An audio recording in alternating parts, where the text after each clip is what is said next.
Good morning, Noel. Good morning, Swami Ji. How are you today? Good, good. How about you? Not bad. It was good to see you yesterday. Hmm.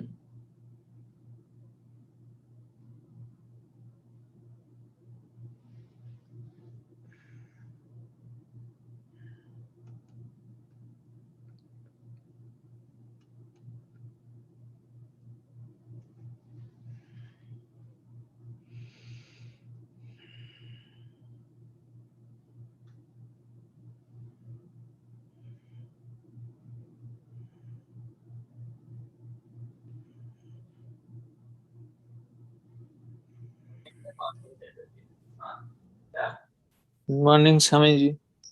Good morning, Ujjwal. Thank you very much. কালকে বেশ হয়ে গেল। মোটামুটি হয়েছে।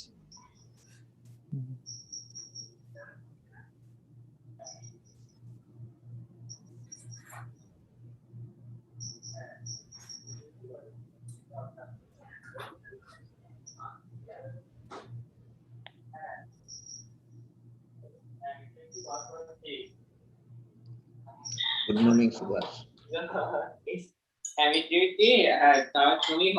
Good morning, Maharaj.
Good morning, Alexander. Good morning, Swamiji.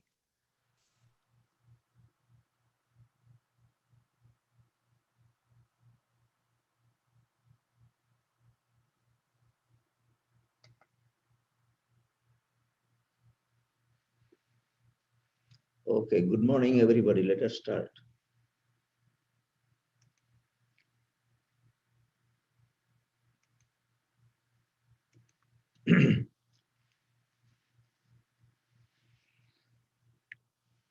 Om Asatoma Sadgamaya Tamasoma Jyotirgamaya Mrityurma Amritangamaya Om Shanti Shanti Shanti.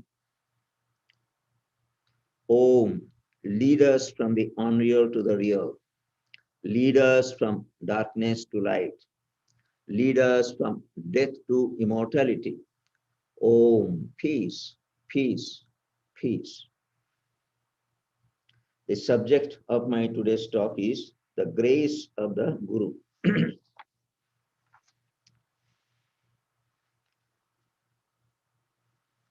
In the field of spirituality, especially in India, there is a concept of Guru. Guru means teacher, and Guru can be of any field. In any field, a Guru is important. Especially in spiritual field, Guru is considered to be more or less essential. Very few spiritual personalities have illumination or reach the goal of spirituality without any Guru. That is why it is important to know about Guru and function of a Guru and how the function actually works, and also how to get connected with the Guru, and in what way actually one can be, one can qualify to be a candidate of illumination to a Guru. So these are important aspects in spirituality. In Hinduism, in Buddhism, in Jainism, and in Sikhism, that means all the four major religions which have their origin in India, have the concept of Guru. That means they emphasize the importance of Guru. And in Hinduism, we know since the ancient times, the spiritual knowledge was passed to the disciples, that means the students, by the teachers. An original teacher, Lord himself, according to one system, Lord Shiva is the original Guru. In another system, Lord Vishnu is the original Guru. So in that way, Guru actually imparted the spiritual knowledge to the student. Brahma is considered to be the first student from the point of view of when Guru is considered to be Lord Vishnu. And in his turn also, he had his students, Sanatan, etc., then Narada, etc., and they also learned from him. And in that way, that tradition came down. The story is like this. Probably you will also appreciate the uh, uh, what is the significance of this story. The story is like this. That means if the spiritual knowledge is not really given, it is not possible to have the spiritual knowledge, because all other knowledge one can have through experience. That means as we go through our life, we can really learn those things, and in that way we master them, and in that way we can impart that knowledge to our next generation or to our friends or whoever wants to know. But spiritual knowledge actually cannot be had in the world. That means in the material world, it is not available there. And it comes from the inside. Inside, in a sense, that means through intuition. All knowledge has got two parts. One is intuition, another is the source of source which actually incites, if you call it, of this inspiration. So, for example, I see something, and then actually, because I have seen that thing earlier, or even if I have not seen that thing earlier, I can guess something that it must be like that. So there are many examples. That suppose a person has seen in the darkness one tree stump, and he may think that it is a thief. He may think that he may be what is called some other person. In that way, he may mistake it because it is imposed. That means that object is there, and whatever I have in my mind, I just impose that. In that way, we guess that. But ultimately, even if the guess is not correct, we can find out, because in physical world, we have light, or we have other senses, or we have other opportunities from knowing others. In that way, you can really find out what it is. So in that way, that knowledge is available. But spiritual knowledge is really difficult. That means it is intuition of the mind. That means in the mind itself, the knowledge is not there. So how shall I impose it on the object? That is the point. So that knowledge actually needs to be acquired. And there are process, and which is a spiritual practice by which we can develop that instinct. And the process of exciting or what is called acquisition of this knowledge comes from the teacher. And the teacher himself actually has got this knowledge from his teacher. In that way, the tradition continues. As I told you, according to Hindu scriptures, Lord himself actually taught to a person, say Brahma, and Brahma in his turn taught this to others. In that way, it has come down. So the point is that without God's interference, spiritual knowledge, we cannot be have. That is the point. So, of course, in other religion also you can see in Christianity, definitely knowledge came through Jesus Christ. Suppose Jesus Christ, how he had got the knowledge? Because he was baptized. Baptism means, that means John the Baptist, he had some knowledge and spirituality. He had learned from tradition, and that he imparted. That probably the process was told to him, and then actually he did spiritual practice and got that realization. So in this way, we see that it is very important in spiritual field to have somebody to give the direction or to give some teachings so that we can reach the goal.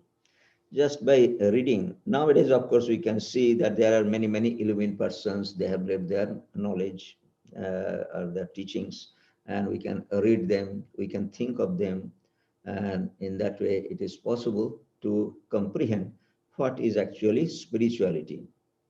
And then, of course, comes the then, of course, we have the teachings by which actually it can be had. That also we can practice. And by practice of that, we can really definitely make ourselves fit for getting that knowledge. But until and unless somebody who has got that knowledge himself, it is not possible to know the real thing. It will always be in the guesswork. Especially, you see, the whole subject of philosophy is a guesswork. That means there is no comprehension of the ultimate reality. Otherwise, if the comprehension was there, then the subject of philosophy will not be there, because the knowledge will come automatically and people will be satisfied, and there is no necessity of deliberation. So that doesn't happen. That is why there is the subject of philosophy. And as long as we have not have the highest realization, we remain in that stage. That means speculative stage, philosophical stage. In different ways, we try to comprehend that. We practice something which has been what is taught, and in that way we do. We try our best, but that doesn't bring the real knowledge. So that is why in Hinduism, especially, we see there is a very emphatic teaching or emphatic saying that one needs to have a guru, a teacher. And spiritual knowledge as such is um, something which does not come to in everybody's mind. Once one is really tired of everything means, that means worldly things. That means we acquire many things, like education, then we have job, then we earn money, have family, and in the job we get what is called one after another, we progress, and naturally some people may be going to the highest that is possible in their job. So in that way, all those things can be acquired, but still, after acquisition of that thing, that we, in the mind of some people, it comes that, well, is this the all that one can acquire in one's life? That question comes. It may come earlier also, but definitely it can come later, mostly. So then actually the search for if there is something beyond this comes, and then actually one seeks to find a solution for that. And in ancient times, we know everybody was suppose means in their own process of life, especially in old age, people used to seek God. God means, that means at the end of the life, when all the obligations are completed, that means the children are born, they are all settled, and then there is enough time, then they can think of God. That means there is a structured way of seeking God. And then actually they used to approach the teacher, and teacher used to teach them. So this is in Hinduism, and also in Buddhism, we have seen that Buddhism and Jainism and Sikhism, they are offshoots of Hinduism, we can say. That means after they came after Hinduism. So in Buddhism also, Lord Buddha himself wanted to end the sorrow. That is another way of saying that he wanted to get spiritual enlightenment by which one could get out of this world of sorrows. Because sorrows was important aspect of Buddha's perception of this world. Though he was born as a prince, he had all the luxuries and materials that were available at this time, but he was not satisfied at a very young age. That's a very unique situation that he had. So when he wanted that, he took the help of two teachers that we see. That means he had heard that there are persons who actually striving to know how to end sorrow or get enlightenment by which actually sorrows can be overcome. But he himself was not satisfied, and ultimately he tried himself. That means he knew the process of concentration that he had been taught, and then he himself tried, and ultimately he was successful. Very rare situation. That means by one's own effort, he ultimately had the highest realization, nirvana as it is called, and then he taught it, and many people actually learned that. And in his turn, he taught this process of nirvana, that we know that there are steps by which one can attain to nirvana. And during his lifetime also, there are 500 arhats. Arhats means, that means realized persons. And, and Buddha actually engaged them, that means taught them to teach his process of self-realization, nirvana. And in that way, actually, Buddhism progressed. So point is this, that means there is a stages, one after another, or one generation after another generation, they actually taught in that way, we learn. That is the point is that the function of the teacher is also present in Buddhism. In Jainism also, Mahavir was the 24th Tirthankar. Tirthankar means they are just like uh, not as important as are incarnations of God, but definitely realized persons. So they had this self-realization, and then Mahavir actually taught how to his process to one Gautama. That means he was a sage, and not the Gautama of Buddhism, but in Jainism also he had this disciple Gautama. He actually initiated him. In fact, the day of initiation was on this Guru Purnima, which we celebrated yesterday. So in that way, Guru Purnima is considered to be a sacred day for Jainism also. And in his turn, he also taught how to do spiritual practice. That means he became guru, teacher, and in that way, the tradition continued.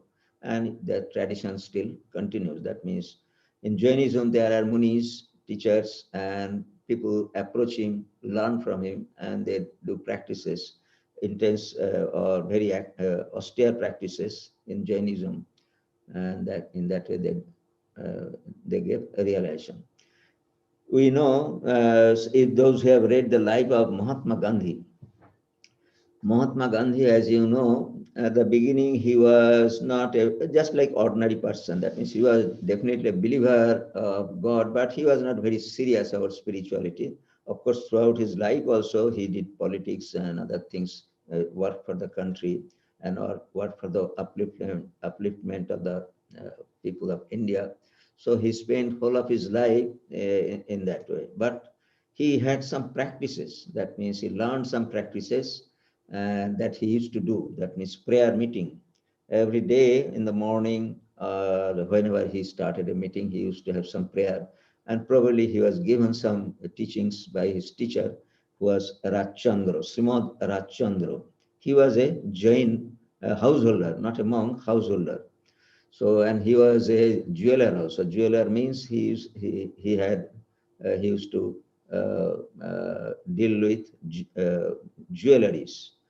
So he learned from him, because that person, Srimad Rajchandra, very respected person, and he used to do intense spiritual practice. If you see his picture, he almost looks like Buddha. That means Buddha, when he was done with his spiritual practices with the two teachers, he looked so emaciated. So Srimad Rajchandra also used to practice a lot of austerities. And naturally, Mahatma Gandhi was attracted by his teachings and his life, so he took initiation from him. And he used to do practice spiritual practices according to his instruction. And there are very nice correspondences. That means some confusion or some doubts, or if say, Mahatma Gandhi wanted some advices, he used to correspond with his teacher during his lifetime. So in that way, we see in Jainism also there is this importance of guru is there. That means one can approach a teacher and he teaches. And in Sikhism, the thing is that when Guru Nanak, the founder of the Sikh religion, was alive, he, after his passing away, there was another guru. So there is there are 10 gurus. That means one after another the gurus were there. But ultimately, the last guru said that after me there will be no personal guru, a guru in person. Our book, that means Granth Sahib as it is called, is a collection of teachings or spiritual discourses from different religions collected in one form, and that will be the guru. So in Sikhism, actually, people practice, of course, Guru Nanak had said that means Nam Japan. So that repetition of name, it is very open and public. So they repeat that, and also listening to these teachings of the Granth Sahib is a part of the spiritual practice. So in that way, we see all these four religion has the what is called the system of Guru. And in Christianity also, especially in Orthodox Christianity, there is a system of guru. That means teacher. There is a technical name for that, and one can approach him, and that teacher actually teaches in what way spiritual practices have to be done. And of course, in Catholicism, we see there are spiritual directors, I believe. That means they are really entitled or certified to guide those who want to do spiritual practices. And in that way, there is a system of, we can say, gurus, if the term can be applied in Catholicism also. Catholicism mostly in prayers and also in a lot of compassionate work, kind work.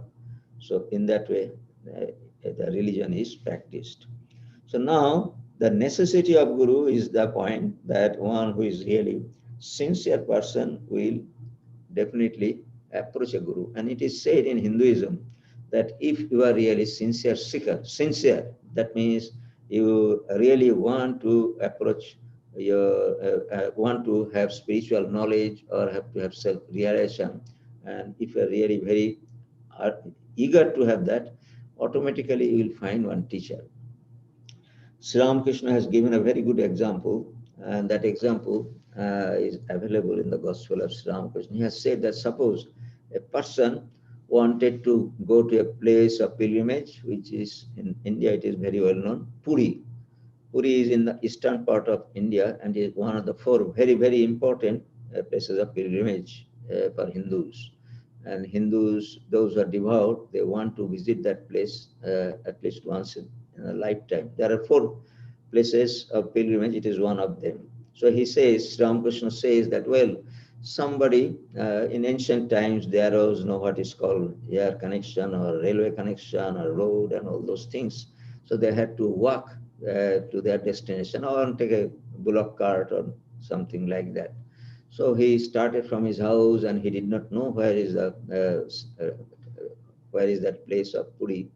So he started asking as he progressed to the villages, to different villages or different towns, and people told him, "Oh, you go this way, and then we'll be able to reach Puri."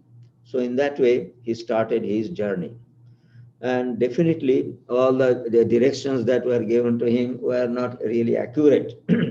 Some people like him, that means they did not know, still they wanted to give guidance. So naturally, they give direction. Then actually, in that when he went through that direction and asked again somebody that in which direction is Puri, he said that, "Oh, you have come to the wrong direction. You go this way." So in that way, actually, he had many wrong directions he received, but ultimately it is said that he reached Puri because of his sincerity. Sincerity means even when he discovered that he has been given wrong advice, direction, he did not really quit. That is the point. He again asked somebody, and in that way, ultimately, he reached the goal. So the point is this, that means if a person is really sincere and wants to reach the goal, that means wants to have the spiritual knowledge, so teachers will be available. That means they will come somehow or other, they will come and give the direction. So how it happens, it is very difficult to say, but it happens. There are some examples also we can see in the lives of the disciples of Sri Ramakrishna. You see, Swami Vivekananda, the case of Swami Vivekananda, Narendranath, he was a sincere seeker. So we see that he used to go to persons who had the reputation of self-realization, like Devendranath Tagore, Keshav Chandra Sen, and in that way, there are many persons of his time who were teachers, spiritual teachers, teachers of used to give discourses, and people used to go to them for spiritual direction.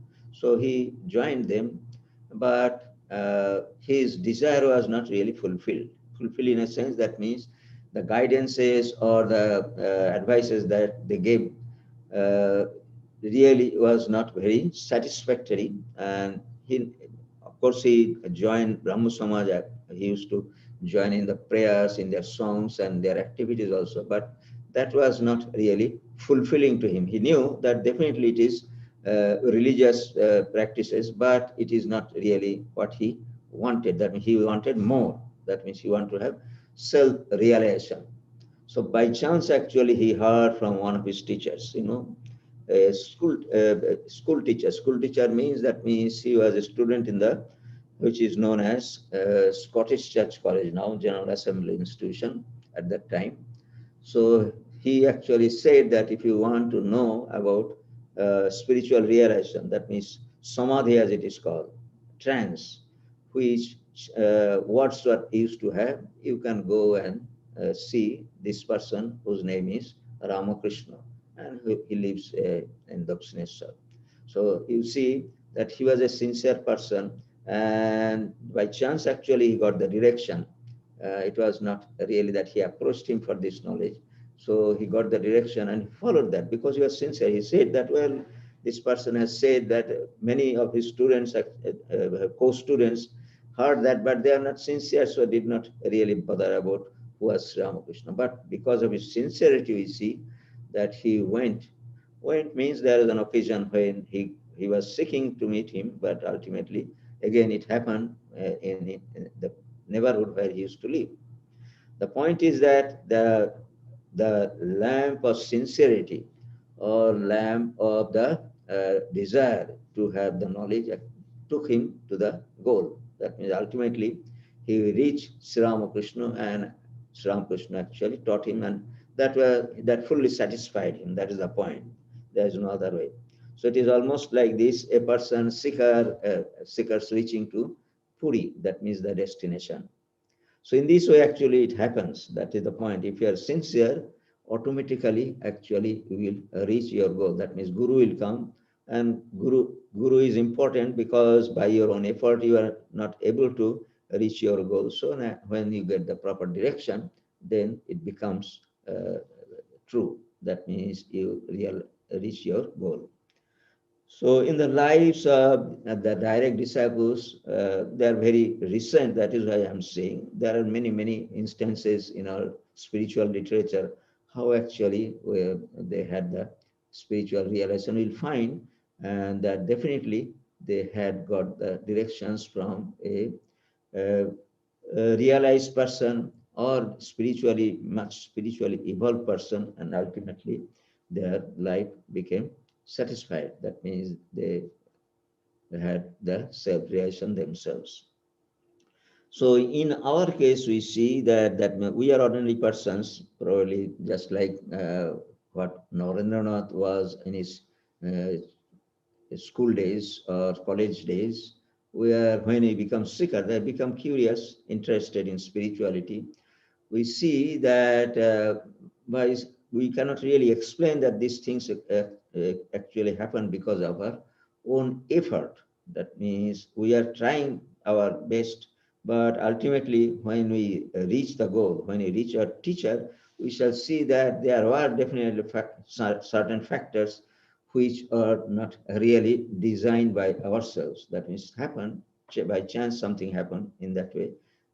We reach a teacher, guru.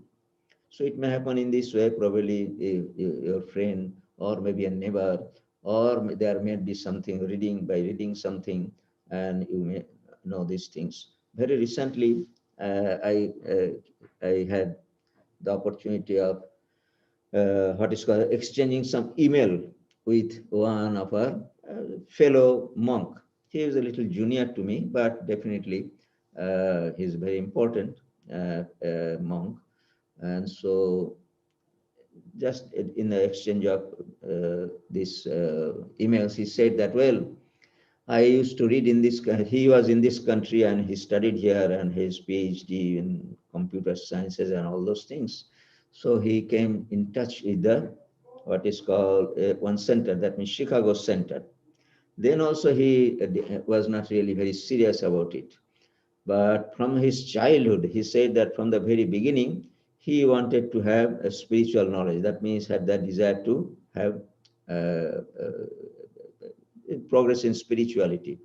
And he had read also about Vivekananda and all those things, and that inspired in him to become a monk. But he did not really know that it is possible to become a monk in the Ramakrishna. He never heard about the Ramakrishna order. Then actually, when he came to this country, he came to know about this order, and then ultimately he got initiated and ultimately became a monk. The point is that by reading also sometimes it is not possible to reach the goal. That means some connection needs to be a connection is to have, and all those things are chance connections. That is the point. Somehow something had happened, and then actually you get the real thing. So now the point is that suppose I have heard about some guru teacher. So now how do you know that he will be capable? We are very spiritually not that uh, competent person. Just everybody knows that means when we are not satisfied with some teaching, naturally we know that we have to find out some other person. So in that way, we are always such things. That's like Swami Vivekananda. When he went to Devendranath Tagore said that, well, your eyes are very bright and I hope that you will reach your goal. But he never really said that he practiced this and I am a realized person, you follow me. So all those things he never said.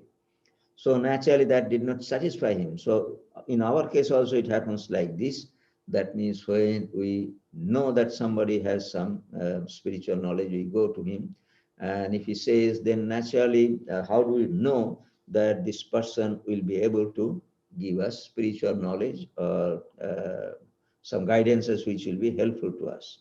And in our scriptures, actually, it has been said that, well, if you're a really sincere seeker, or say formally, that means it is not that we are that very serious that we are just at this moment actually you want to have self-realization, you can ready to do anything that that is necessary to do that, renounce and go to what is called a holy place and find out a teacher. And if you're not that serious, so how to know that a person will be capable of giving me good guidance? That is the point.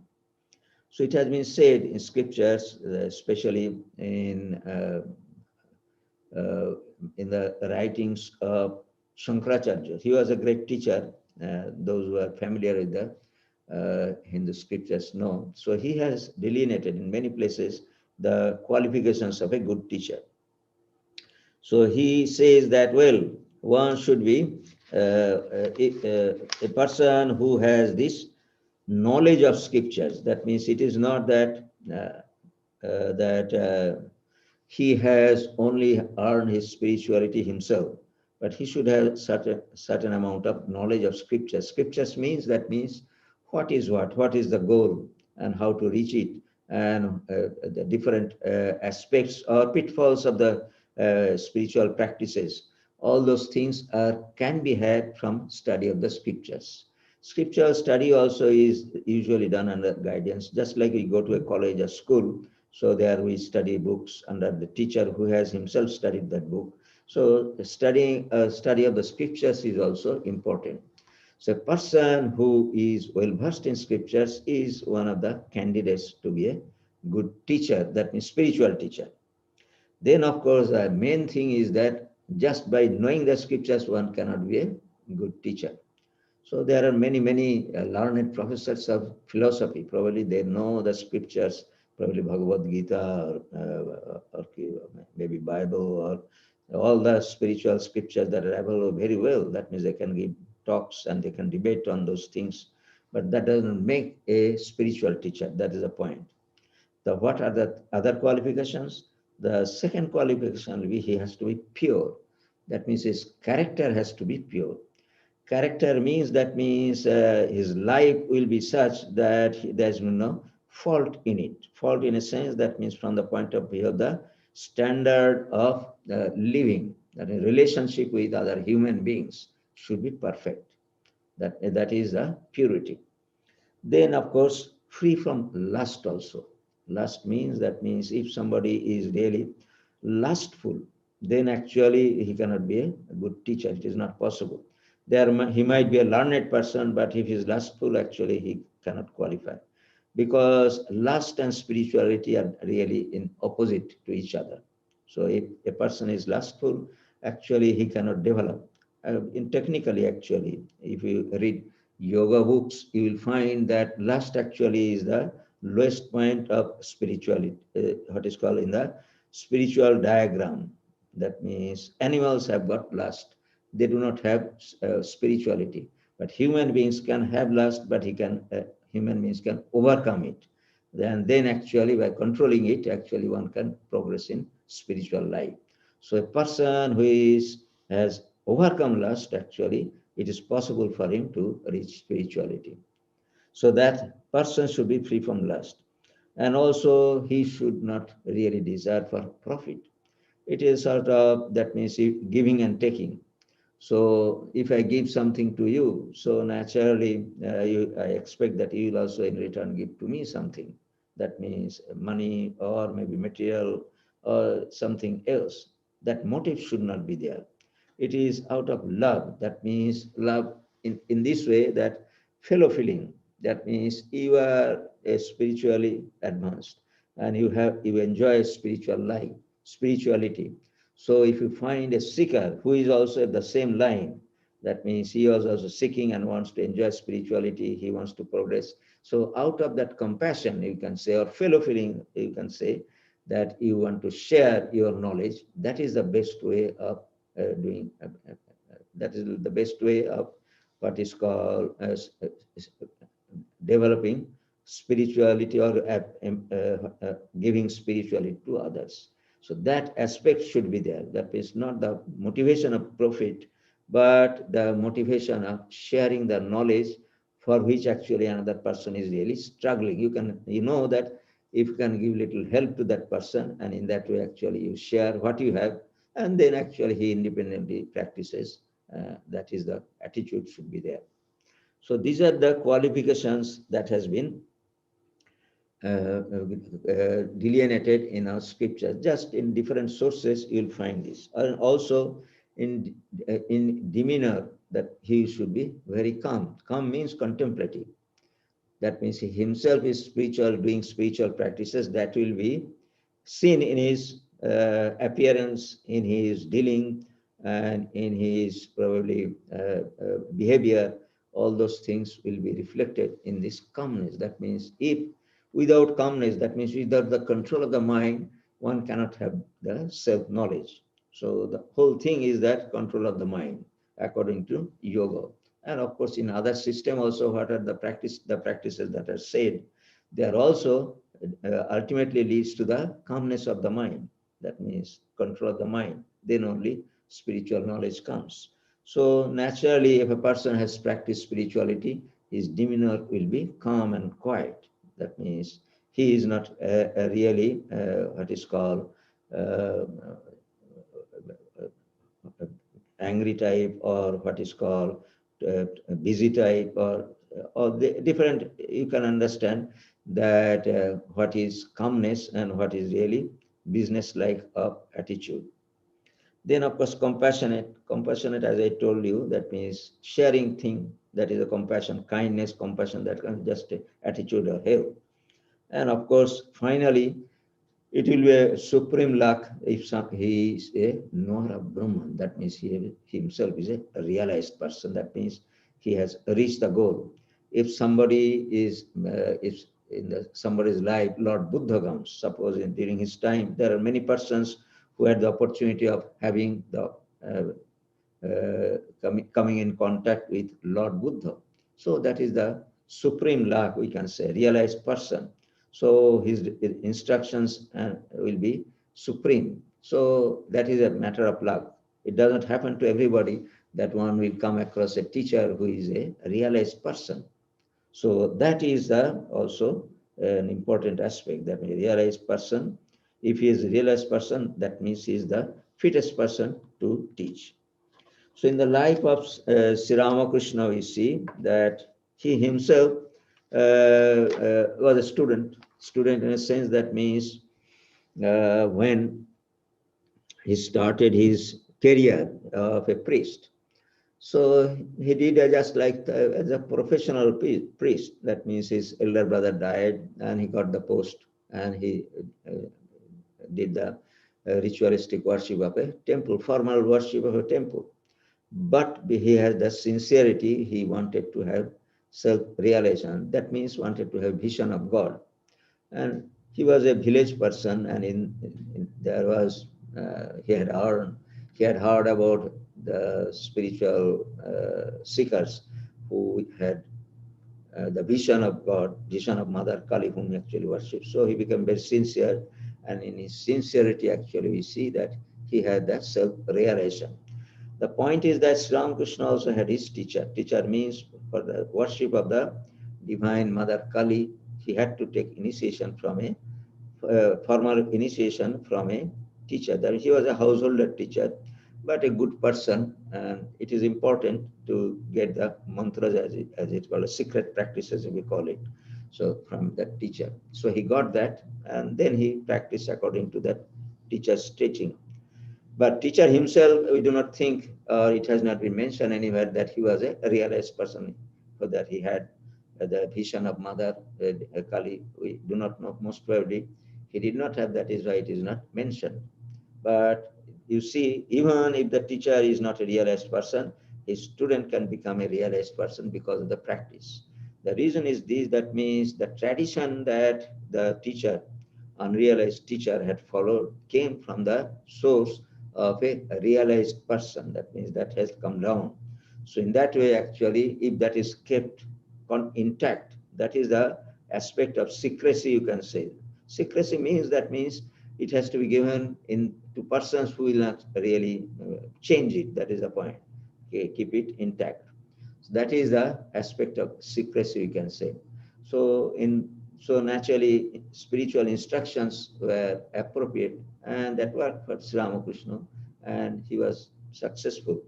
So in his case also, we see Sri Ramakrishna taught spirituality like Swami Vivekananda, then Swami Brahmananda, and all the direct disciples, monastic disciples, and also a few householder disciples also. So he taught them.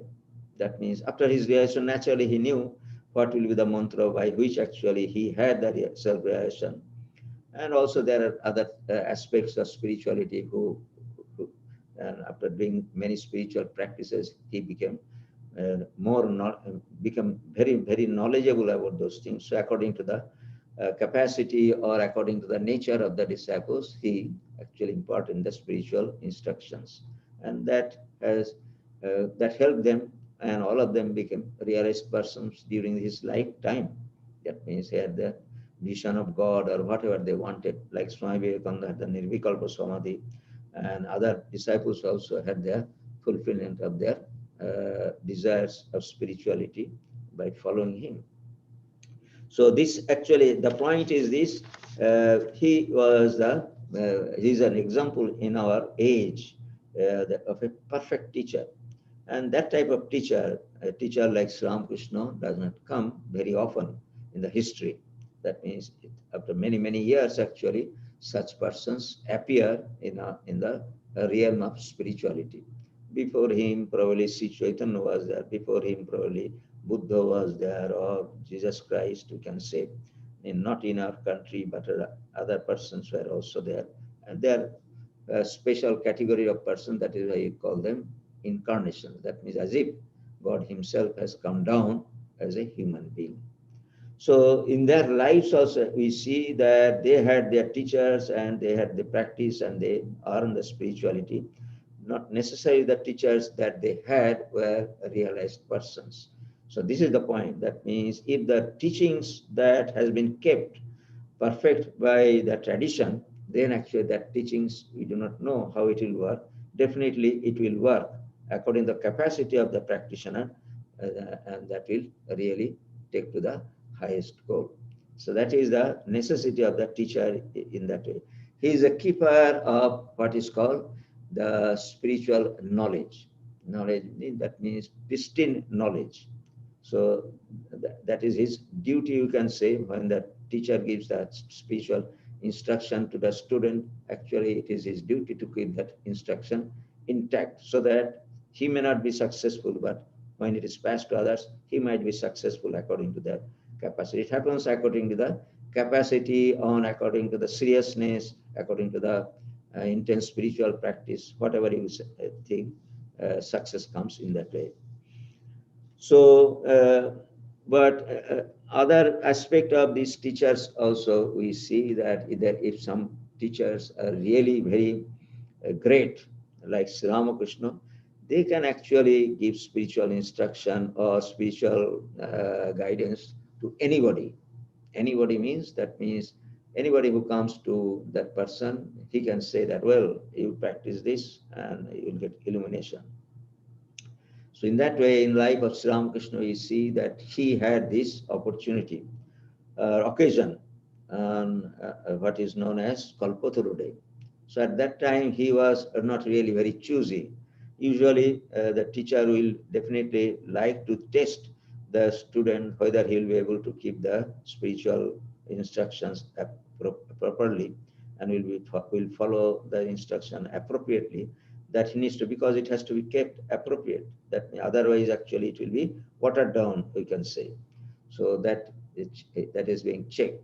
But in case of Sri Ramakrishna, there was an occasion when actually he gave spiritual knowledge to whoever come to him, whoever approached him on that particular time. So that is very important, and in that way also we see that very powerful guru, that means those who have intense spiritual knowledge or wealth of spirituality, they can really impart the spiritual knowledge in this way. So on that particular day, we see very ordinary persons also got the spiritual knowledge from him. And these persons who are really very superior in spirituality, they also have the special power also. No? Ordinary persons will get spiritual instruction, verbal instruction will be there, then the student will follow that. But because these persons are like incarnations of God, they are so powerful that they can really wish that, well, let this person, let this disciple or the seeker have spiritual illumination. So they can. That means that person will get spiritual illumination by the mere will. That is a special power that they have. But for in ordinary situation, actually, teacher gives the what is called instruction that he has received from his teacher, and that he passes to the student, and student in his turn actually practices that, and in that way spiritual progress is made. So teachers also, as we see, will like to have the student to be ready, because ordinary teachers cannot really figure out whether the person without any knowledge of spirituality or scriptures or any other thing that is really helpful for the spiritual practice, whether he's capable of that. That is also important to know from the point of view of the teacher. So naturally, he will test. Test means, that means he will say that, well, I need these things. These are the requirements for you to become a student of me. So in that way, he can really make a list of things that he expects from the student. So in our scriptures also it has been said how actually a student, what will be the qualification of a student. Again, Shankaracharya in his books, he has mentioned that when a person who wants to be a seeker, a student, should be intelligent. That means he should not be dull. Dull in a sense, that means he doesn't know what is spirituality and what is materialism and all those things. He should have the power of discrimination. That means he should know that what is meant by spirituality and what is meant by the spiritual practice. All those things he should be conversant with. Then to some extent he should have studied some scriptures also. That means lives of saints, which actually those were illumined. How did they live? How did they get their spiritual knowledge? Those things he should know, because he also have to practice those things. So knowledge of those things are important.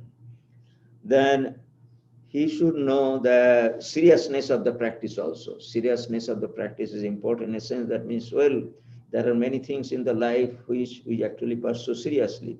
Money, fame, health, and some other many. We can really select something which actually we want to pursue, and we think that is the real thing that should be achieved in our life.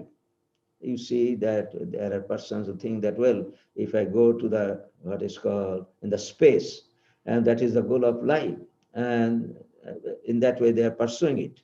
But for a spiritual seeker, actually self-knowledge, spiritual knowledge should be the ultimate goal. So that type of conviction should be there in the mind of a seeker. Then also there are other things that one pursues in the worldly life, and what is called that type of enjoyment, name and fame or scholarship or money or possessions, different types of possession are really inferior to the spiritual life.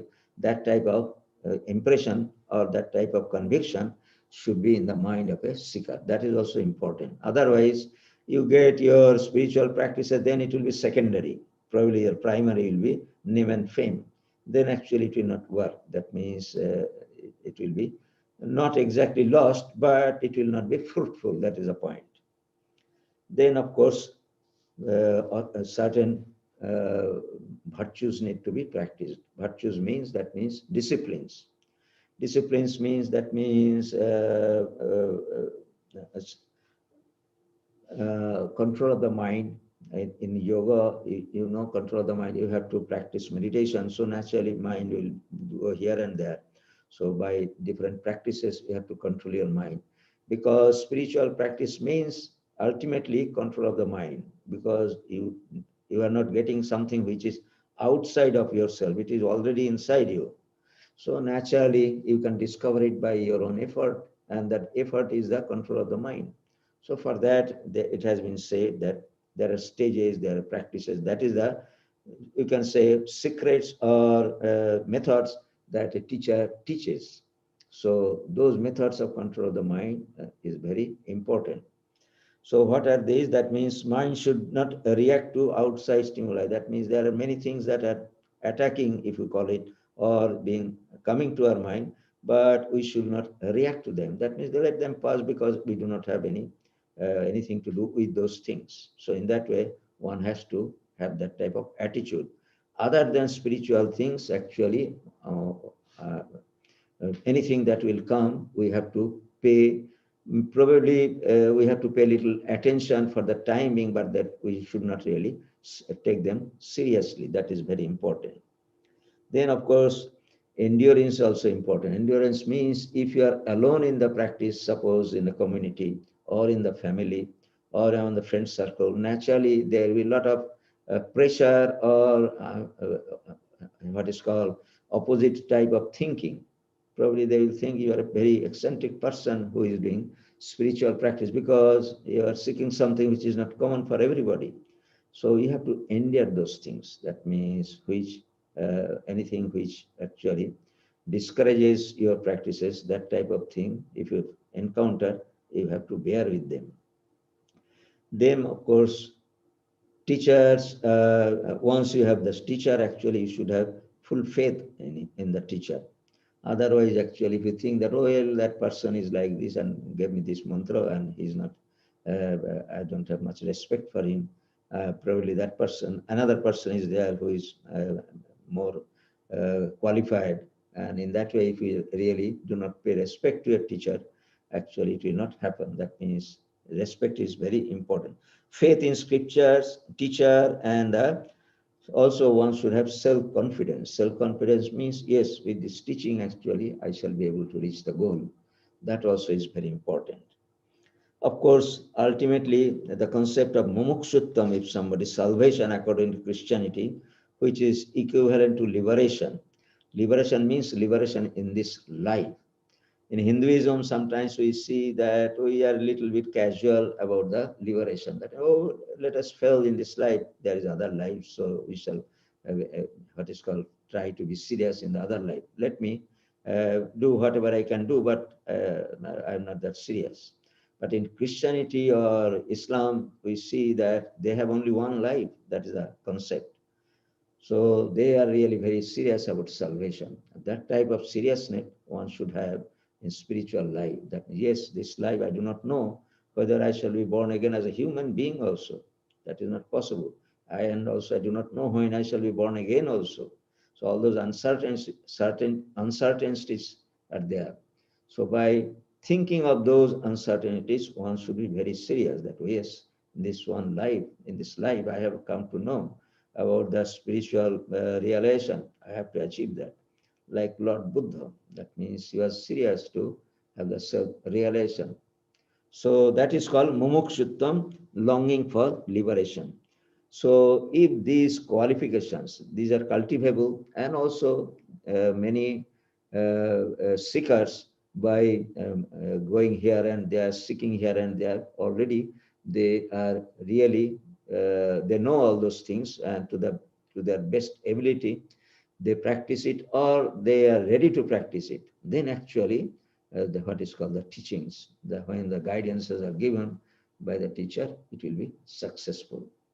So in the life of Sri Ramakrishna, we see that he had all those qualities because he was a super spiritual person. But in the case of direct disciples also, we see that they ultimately, some of them were involved in householders' life, and ultimately their seriousness brought them to monastic life. And in monastic life also, we see that they did practice austerities to the best of their abilities. And also, there's no doubt about their all these qualifications, study of the scriptures, greatest respect for their teacher, all those things are reflected in their lives. So these are the qualifications that are important for a spiritual seeker. Of course, there is no end of this cultivation of these qualifications, but still one should have one should continue to practice or keep in mind that these are the things as and when opportunity comes, one should continue to practice. Sometimes we think that, well, suppose I have been asked to practice Shraddha. Shraddha means, that means faith in scriptures. Faith in scriptures means, that means Bhagavad Gita for Hindus, or Upanishads for Hindus. So these are the scriptures. For a Christian, probably Bible and all those things. So how long actually I have to keep this faith? The point is that even after realization, what will happen, that means you will not lose the faith that you had cultivated. So naturally, it will be automatically a part of your life. So until and unless one have the self-realization, one can really say that I have what is called, after that one cannot say that, well, I have the self-realization, I don't have to have this type of respect for scriptures. It will never happen. That is the point. So until and unless the self-realization comes, we have to continue this practice. And after practice, these things will be inherent in ourselves automatically. That means without those things, actually, we did not have the self-realization, and we shall not be automatically, when we realize that others will see that we actually inherit those qualities. This is the way of seeing. That is the answer to a question, how long we have to practice. We have to practice till we have the self-realization. After self-realization, it doesn't mean that we have to give up, because it will inherit. That means it will be automatic to us. So now the grace of the Guru means, that means which is unsought, if it is given, that is called grace. And all the, after getting spiritual instructions, or if you read the lives of the great saints, we see that it was the grace only that worked for them. That means it is not really they actually snatched away from the Guru this spiritual knowledge. It never happened that. Or they actually bartered something. That means they gave what is called $1 million and get that knowledge. It is not like that. Only teacher was gracious to share his knowledge. Ultimately, what we find in our cases, that means also in the cases of the spiritual seekers, that only by the grace actually they have the spiritual knowledge. So only grace actually works in spiritual field. That means passing of this knowledge. No other thing actually works. And this will be evident when one really does spiritual practice and gets spiritual instruction, that he probably is not that qualified to get these teachings, but out of the grace of the teacher, actually he has got this, that type of attitude will come. And that is the real attitude. That means, and it will be felt by the student always. So these are the thoughts that came to my mind. I wanted to share with you how the grace of the Guru works. Who is Guru, what is teacher, what are the qualifications, and how the grace actually works. Without grace, actually, it is not possible to progress in spiritual life. Think of Sri Ramakrishna. So he, out of his grace, actually, he left this spiritual knowledge for the humanity, and we are the sharers of that grace. Otherwise, he could have sat tight in the Kali temple and just did enjoy Nirvikalpa Samadhi throughout his life, and then left his body. So that would have been the end of the spiritual knowledge that he had, because he had the grace of sharing these things, that we are getting the benefit and humanity will get the benefit. And it is true for the other great spiritual teachers also.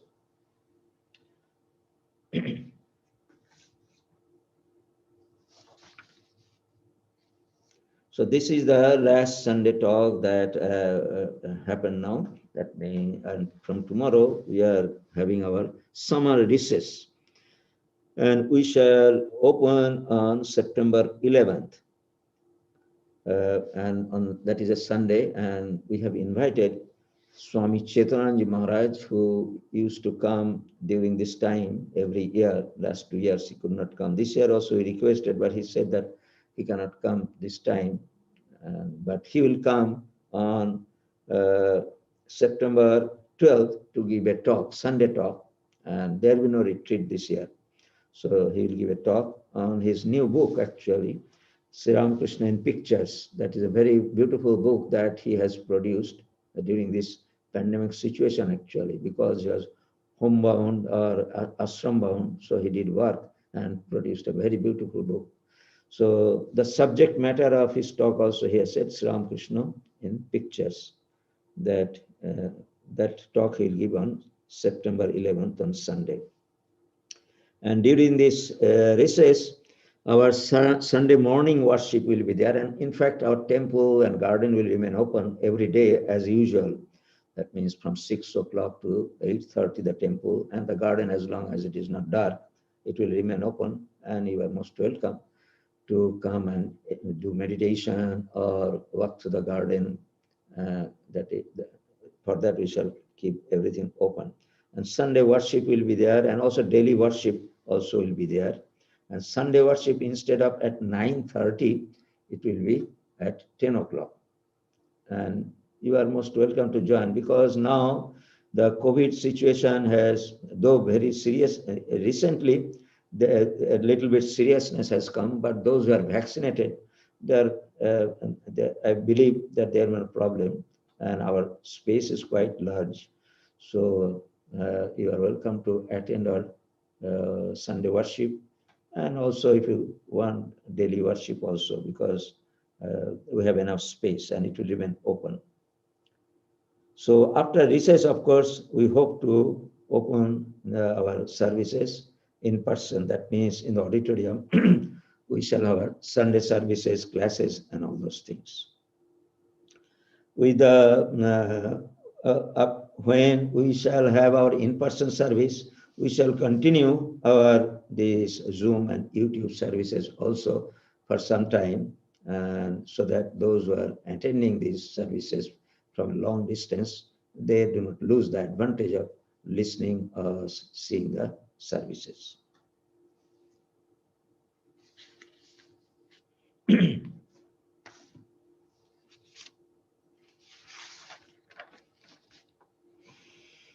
Om madhuvataritāyate madhuksharanti sindhavaha madhirna santoshadhi madhunakta mutosasi madhumat parthivagangrajah madhudaurastunapita madhumanna vanaspatihi madhumagangastu surjah madhirgavo bhavantunah. Om Madhu, Madhu, Madhu. Sweet by the winds and the oceans give forth blessedness. May the earths and plants bring us health and happiness. Sweet unto us be the nights and dawns. May every particle of Mother Earth be charged with blessings. May the heavens shower us with benediction. Sweet unto us be the noble forest trees. Sweet unto us be the shining sun. Sweet unto us be the all-living creation. Oh, sweetness, harmony, peace. Thank you very much for joining.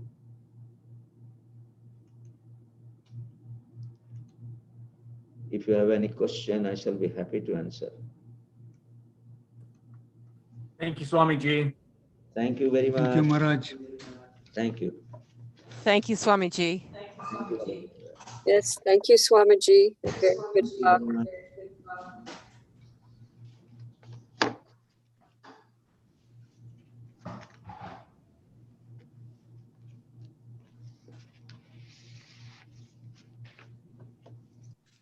All right. Thank you. Have a good summer vacation. And summer vacation we shall have Janmashtami.